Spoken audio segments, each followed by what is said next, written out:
Padre Celestial, por sobre cualquier bendición que podamos recibir, tu palabra es mayor.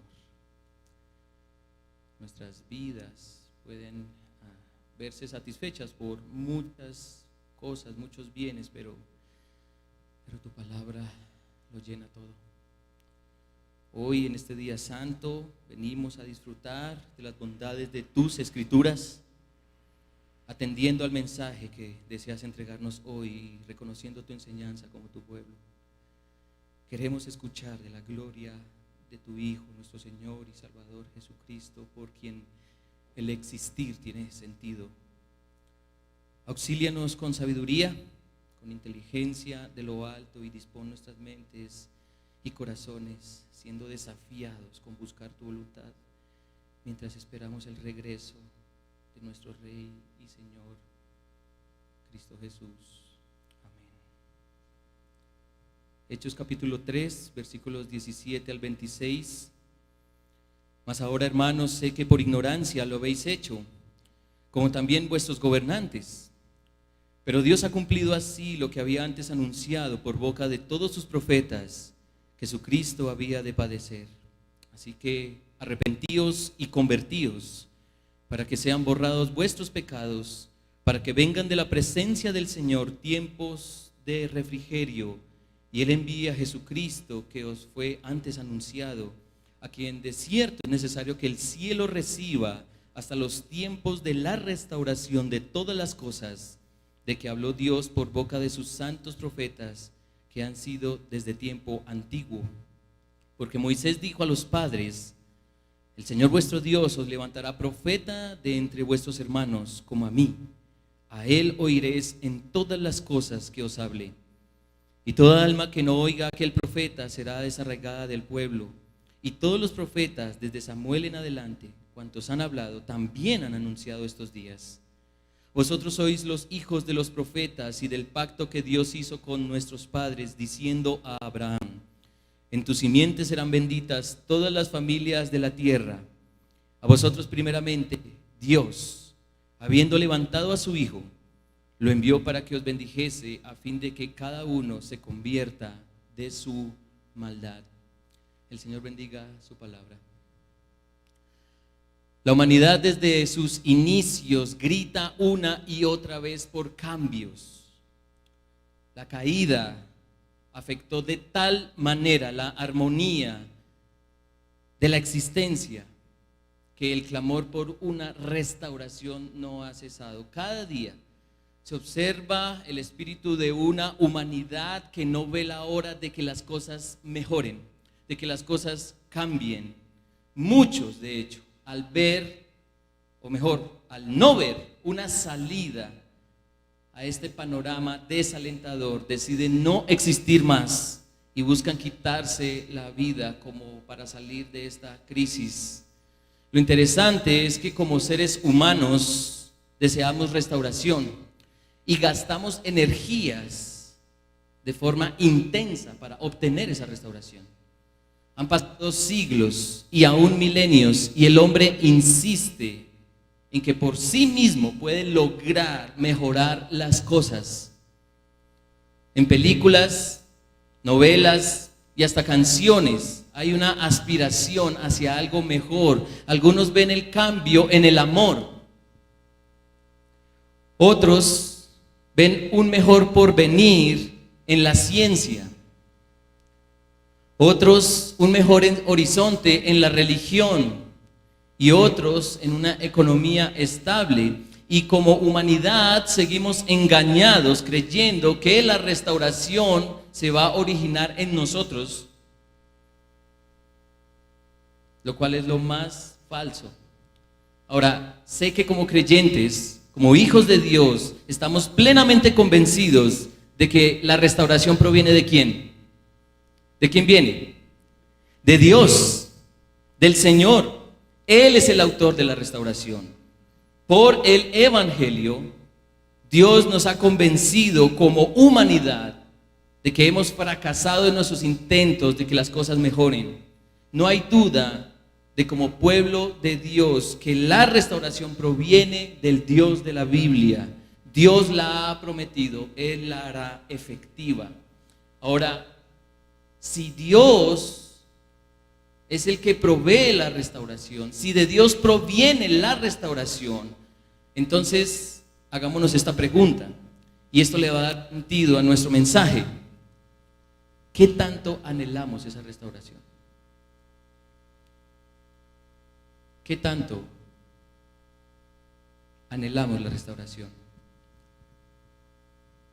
Y la respuesta es que si anhelamos la restauración, procuraremos que la gente se arrepienta. Si anhelamos la restauración, vamos a procurar que la gente se arrepienta. Y este texto muestra este mensaje. Si anhelamos la restauración, procuraremos que la gente se arrepienta. Y la iglesia anhela la restauración, y así vamos a ver el texto, por dos razones. Porque esa restauración ha sido anunciada y porque esa restauración ya comenzó. La restauración ha sido anunciada y esa restauración ya comenzó. Miremos ese primer punto. Si anhelamos la restauración, entonces procuraremos que la gente se arrepienta, porque esa restauración ha sido anunciada. La muerte y resurrección de Cristo no es un hecho aislado. El Hijo de Dios no irrumpió en la historia de la humanidad por casualidad. Que los hombres, que nosotros lo ignoramos, es otra cosa. Pero la obra de Cristo no fue una novedad, y lo dice claramente el versículo 17: mas ahora, hermanos, sé que por ignorancia lo habéis hecho, como también vuestros gobernantes. Pero Dios ha cumplido así lo que había antes anunciado por boca de todos sus profetas: Jesucristo había de padecer. Dios no toma a la humanidad por sorpresa. Siempre Dios ha estado informando su voluntad. Siempre ha estado comunicando su proceder. Siempre ha estado comunicando sus planes. Y el mayor de todos los planes sí que lo declaró una y otra vez. Este texto sustenta la teología bíblica, mostrando de principio a fin que la revelación bíblica tiene como tema central el plan de redención en el Mesías. Todos los profetas de Dios, todos, anunciaron los padecimientos de Cristo. La profecía no tenía más fundamento que la salvación en el siervo sufriente de Dios. Es la piedra angular, la base en la que descansa toda la revelación bíblica. Y pregunta: ¿por qué Dios insiste y hasta persiste en revelar ese plan? ¿Por qué? ¿Qué reacción busca en los seres creados a su imagen? Es decir, nosotros los seres humanos. Versículo 19: así que arrepentíos y convertíos para que sean borrados vuestros pecados, para que vengan de la presencia del Señor tiempos de refrigerio. El pueblo de Israel es el primer afectado con este mensaje, porque son el pueblo de Dios, el pueblo del pacto. Son el pueblo que recibieron de primera mano la promesa de restauración. Son la nación que Dios había tomado para sí, para que fueran los primeros receptores de las abundantes bendiciones que hay detrás de obedecer y seguir al único Dios verdadero y vivo. Pero, y todos conocemos la historia, porque nosotros hacemos parte de esa historia, ese pueblo se fue en pos de otros ídolos. Y aún así, Dios continúa su plan y entrega al Mesías a la muerte para que su pueblo se vuelva a Él, para que hubiese un sacrificio plenamente efectivo sobre los pecados del pueblo, para que el pueblo se humillara en arrepentimiento, sabiendo que el Cordero perfecto ha sido entregado. Y tras el arrepentimiento viene la conversión. ¿Qué es la conversión? Un cambio de mente, un cambio de sentir, un cambio de afectos, un cambio de adoración que traería verdadera restauración. Y es que es bastante diciente el versículo 19, así que arrepentíos y convertíos para que sean borrados vuestros pecados y venga de la presencia del Señor tiempos de refrigerio, y Él envía a Jesucristo, que os fue antes anunciado, a quien de cierto es necesario que el cielo reciba hasta los tiempos de la restauración de todas las cosas de que habló Dios por boca de sus santos profetas, que han sido desde tiempo antiguo. No hay duda de que con Cristo Jesús vendrá el perdón de pecados, vendrán tiempos de refrigerio, vendrá la restauración, y vendrá porque fue anunciado, y lo anunciado por Dios se cumple a como de lugar.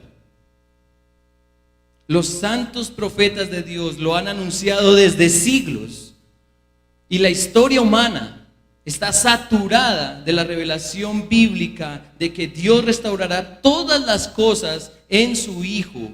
Él va a restaurar todo, pero se requiere algo antes. Antes de la restauración plena de todas las cosas, se requiere algo antes. Versículo 19, arrepentidos y convertidos. ¿Para qué? Para que vengan de la presencia del Señor tiempos de refrigerio. Si hay un anhelo por la restauración, es porque está acompañada con una actitud de humillación, de dolor, de contrición. Pregunta: ¿por qué anhelar la restauración que proviene solo de Dios si no hay una actitud de arrepentimiento? Y espero que me hayan entendido la pregunta, o espero la haya dado a entender. ¿Por qué anhelar lo que los profetas han anunciado si no les creemos? Eso puede decir el pueblo de Israel. ¿Por qué anhelar una restauración que hemos procurado buscar por nosotros mismos? Y es impresionante ver cómo Dios no baja la guardia en anunciar su bienestar a aquellos que le creen, que le aman, que le siguen. Pero es aún más increíble ver, ante la persistencia de ese Dios glorioso, de gran bondad, de gran prosperidad, que el hombre siga empuñando su mano hacia el Creador de todas las cosas. La persuasión del texto es que si anhelamos la restauración, procuraremos que la gente se arrepienta. Canalizaremos todos los esfuerzos, todos, porque las personas se vuelvan de los ídolos a Dios, porque la restauración ha sido anunciada incansablemente. Es una realidad profética. Y para ampliar un poco esto, y es la segunda razón de lo que presenta el texto, es porque esa restauración ya comenzó. Si anhelamos la restauración, procuraremos que la gente se arrepienta, porque esa restauración fue profetizada, fue anunciada, y segundo, porque ya comenzó. En los versículos 19 al 21, y si repasamos la lectura, parece verse la promesa de restauración como una realidad lejana, como una realidad lejos. Pero a partir del versículo 22, esta realidad está más cercana de lo que parece. Versículo 22, porque Moisés dijo a los padres: el Señor vuestro Dios os levantará profeta de entre vuestros hermanos como a mí. A él oiréis en todas las cosas que os hablé. Y toda alma que no oiga a aquel profeta será desarraigada del pueblo. Y todos los profetas, desde Samuel en adelante, cuantos han hablado, también han anunciado estos días. Vosotros sois los hijos de los profetas y del pacto que Dios hizo con nuestros padres, diciendo a Abraham: en tu simiente serán benditas todas las familias de la tierra. A vosotros primeramente Dios, habiendo levantado a su Hijo, lo envió para que os bendijese, a fin de que cada uno se convierta de su maldad. En primer lugar, Pedro, en su discurso, cita Deuteronomio 18, lo leíamos ahorita, que es un texto ampliamente mesiánico y que es reconocido por los judíos como tal. Versículo 22, porque Moisés dijo a los padres: el Señor vuestro Dios os levantará profeta entre vuestros hermanos como a mí. A él oiréis en todas las cosas que os hable, y toda alma que no oiga a aquel profeta será desarraigada del pueblo. Son muchos los profetas que testifican de la restauración, pero uno en particular al parecer tiene la preeminencia. El tono de la cita de Deuteronomio testifica acerca del profeta que todo el pueblo está esperando. En segundo lugar, Pedro apela al pacto descrito en Génesis capítulo 12, versículo 3, en donde habrá una bendición sobre todas las familias de la tierra. Eso dice el versículo 25: vosotros sois los hijos de los profetas y del pacto que Dios hizo con nuestros padres, diciendo a Abraham: en tu simiente serán benditas todas las familias de la tierra. Y parte de esta bendición se manifestó en Pentecostés, en donde el Espíritu Santo capacitó a los discípulos para hablar las maravillas del Señor a gentes ¿de dónde? De toda tribu, lengua, gente, nación, pueblo, ¿cierto? Y eso ratifica el pacto con Israel, quienes son el pueblo escogido de Dios para anunciar restauración a las naciones a través del Mesías. Y en tercer lugar, el versículo 6 es concluyente: a vosotros primeramente Dios, habiendo levantado a su Hijo, lo envió para que os bendijese, a fin de que cada uno se convierta de su maldad. El pueblo del pacto sería el principal y primer testigo de la gloria de la resurrección del Mesías, para que la bendición prometida iniciara con un quebrantamiento de espíritu. La mayor y más grande bendición que trajo el gran profeta de Dios Jesucristo es que los pecadores se volvieran a Dios para que experimentaran verdadera restauración. Es tal el peso de la profecía por parte del Mesías que quien no crea en sus palabras, ¿qué dice el texto? Será desarraigado, cortado del pueblo. Este profeta llamado Jesucristo inició la restauración llamando a los pecadores al arrepentimiento. Mateo capítulo 4, versículo 17. Desde entonces Jesús comenzó a decir y a enseñar: arrepentíos, porque el reino de los cielos se ha acercado. Su mensaje fue contundente y con toda claridad: el tiempo se ha cumplido, el reino de Dios se ha acercado, arrepentíos y creed en el Evangelio. Marcos capítulo 1, versículo 15. Su mensaje fue sustentado y asertivo, y se le dio el libro del profeta Isaías, y habiendo abierto el libro halló el lugar donde estaba escrito: el Espíritu del Señor está sobre mí, por cuanto me ha ungido para dar buenas nuevas a los pobres, me ha enviado a sanar a los quebrantados de corazón, a pregonar libertad a los cautivos y vista a los ciegos, a poner en libertad a los oprimidos, a predicar el año agradable del Señor. Y enrollando el libro, lo dio al ministro y se sentó, y los ojos de todos en la sinagoga estaban fijos en él, y comenzó a decirles: hoy se ha cumplido esta escritura delante de vosotros. Lucas capítulo 4. ¿Están viendo la restauración?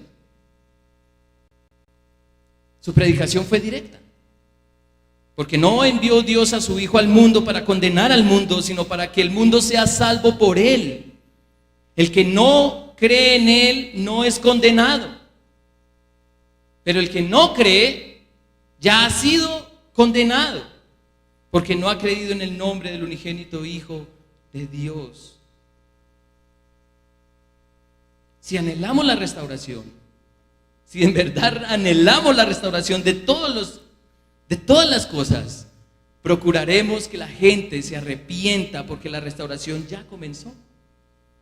Ya vino el Hijo de Dios para hacer efectivas las promesas antiguas.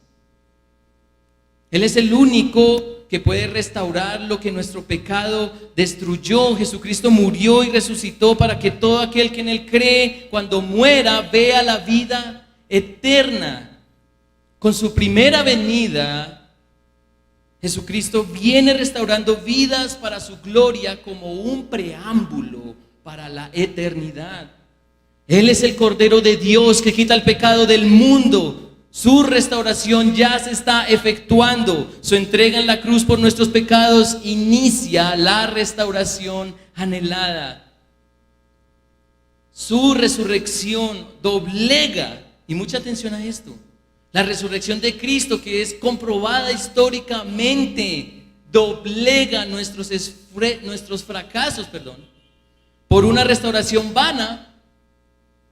Porque nosotros ni siquiera hemos podido vencer la muerte. ¿O sí? Todos los días parten miles de personas de este mundo, mueren, están muriendo. Hoy podemos ser nosotros. La muerte es una realidad, pero Cristo la venció. Cristo la venció. Ha venido la restauración prometida. Este es el mensaje que debemos escuchar. Este es el mensaje que debemos creer. Este es el mensaje que debemos proclamar a viva voz. Este es el mensaje que debemos vivir. Si anhelamos la restauración, procuraremos que la gente se arrepienta. Porque con el arrepentimiento viene de la presencia del Señor tiempos de refrigerio. Porque con el arrepentimiento vienen los tiempos de la restauración profetizados desde mucho tiempo y todo el tiempo. Porque con el arrepentimiento viene la verdadera bendición para todas las familias de la tierra. Entonces, quiero terminar este mensaje con esta pregunta. La pregunta que necesitamos como creyentes: ¿cómo? ¿Cómo anhelamos la restauración? ¿Cómo entonces estamos anhelando la restauración?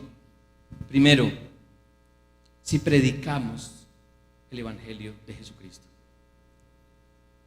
Si predicamos el Evangelio de Jesucristo. ¿Por qué Dios se valió de tantos profetas a lo largo de la historia de Israel? ¿Por qué? Es impresionante. ¿Por qué tantos profetas a lo largo de la historia? Porque quería un pueblo de su propiedad que proclamara sus virtudes y disfrutara de sus bendiciones. Dios siempre quiso lo mejor para su pueblo, siempre. Pero el pueblo quiso lo peor para sí, buscando ¿a quiénes? A otros dioses. Buscando otras fuentes de bendición. Dios siempre estuvo dispuesto para dar sus más ricas y abundantes bendiciones para su pueblo amado, pero ellos no le creyeron. No le creyeron, buscando bendiciones en otros dioses. Y entonces venía el castigo, venía la desgracia, venía el pesar, venía la muerte. Y Dios envía profetas para que proclaren al pueblo de Dios de que Él está dispuesto a perdonarlos si se vuelven a Él. Pero ¿qué nos dice la narrativa? No quieren. No quieren.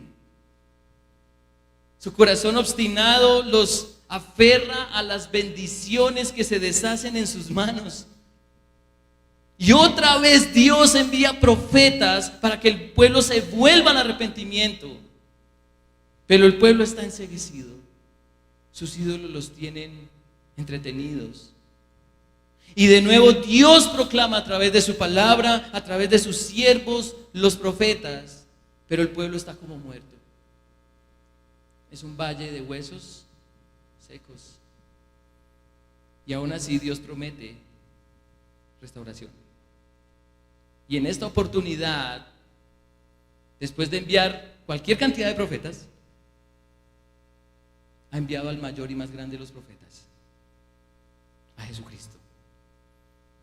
Él viene redimiendo y salvando gente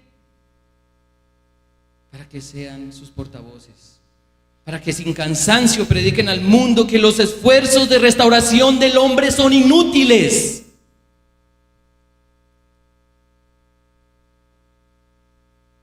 Para que proclamen que la restauración proviene de aquel que creó a la humanidad para su gloria.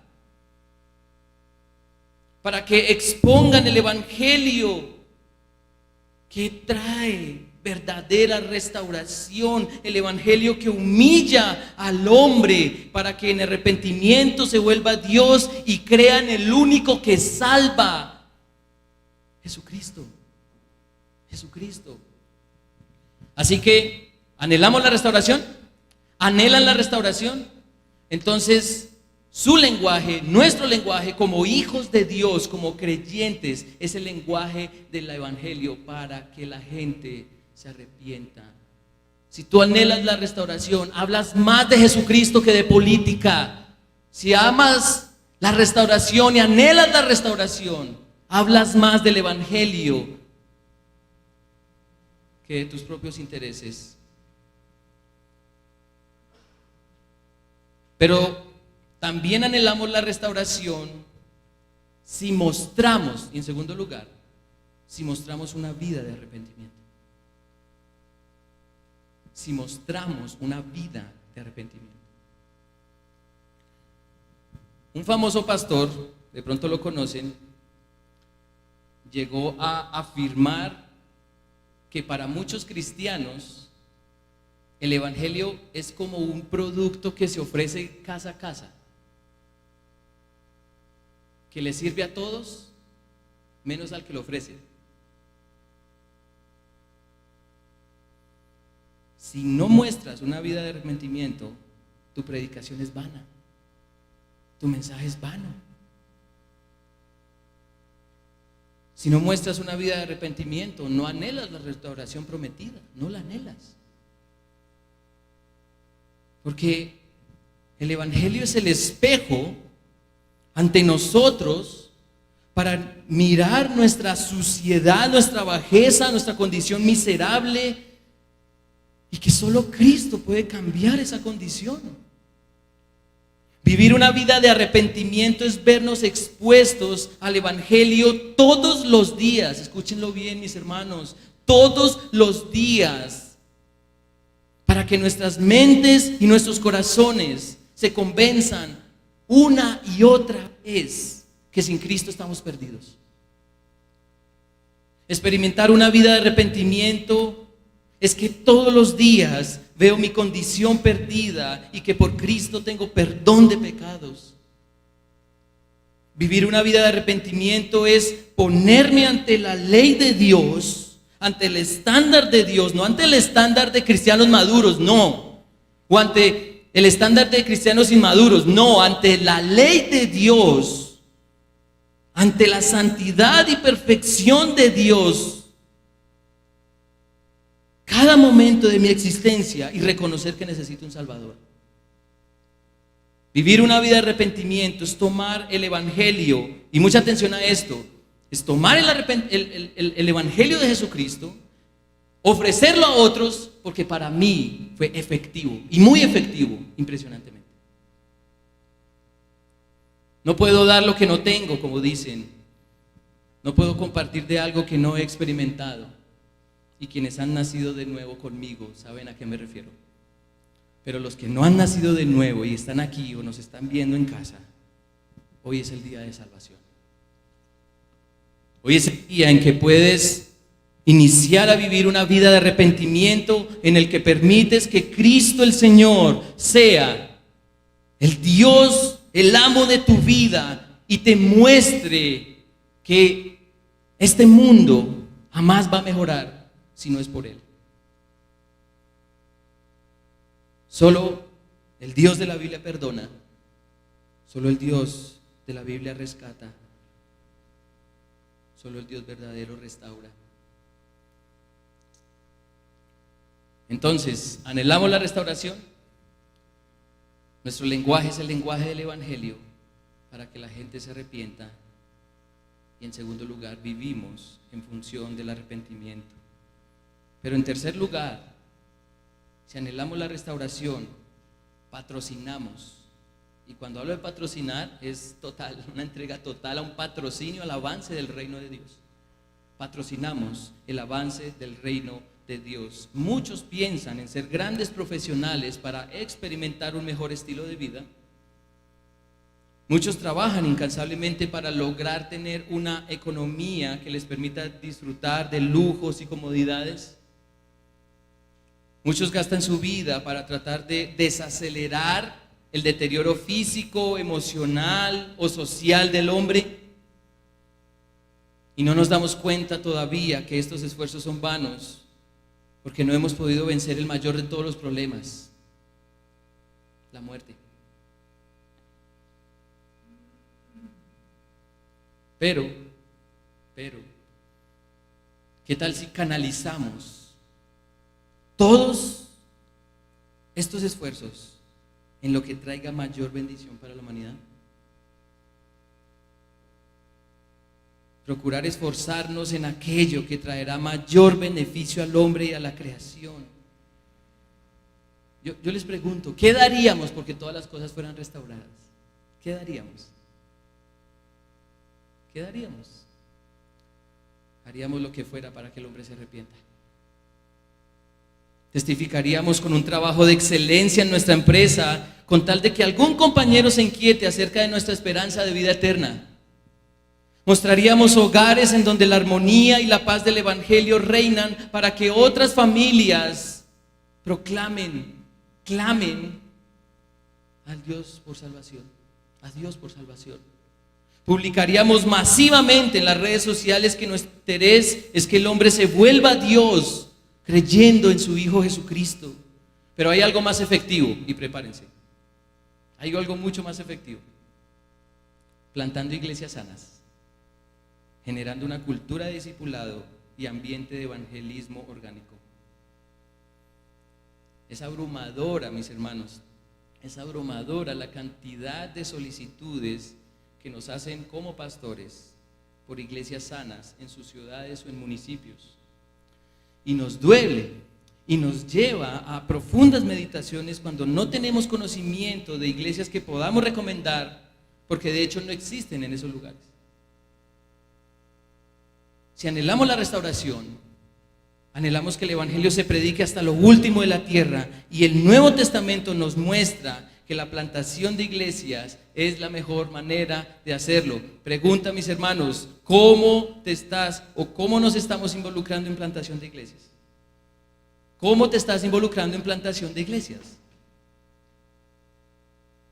Así que prepárense, porque de todos los pastores que hay en Renacer, puede que no veas más el rostro de algunos, porque se van a plantar en búsqueda del arrepentimiento de muchos, para que venga definitivamente la restauración que ya comenzó.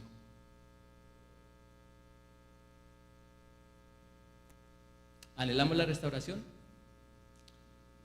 Si es así, entonces vengamos a la cena del Señor, tomando el pan y la copa, en nombre de aquel que traerá tiempos eternos de refrigerio. ¿Quiénes son invitados a esta cena? Es importante para nosotros reiterarlo.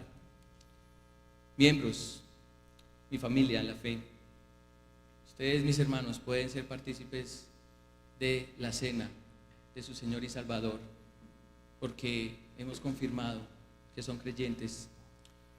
También están invitados miembros de otras iglesias que tienen el evangelio de Jesucristo central en sus comunidades. Y en tercer lugar, y esto es una invitación un poco osada, pero si tú eres creyente y estás convencido de que puedes tomar la cena, pero bajo tu responsabilidad puedes tomarla.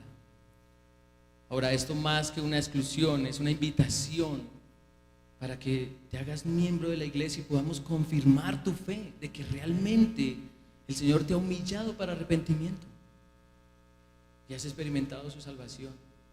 Y todos los días gozas de ese arrepentimiento.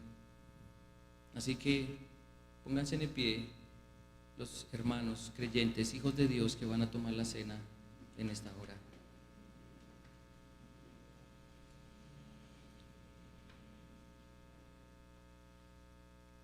Y voy a pedir el favor a mis hermanos que repartan los elementos, por favor.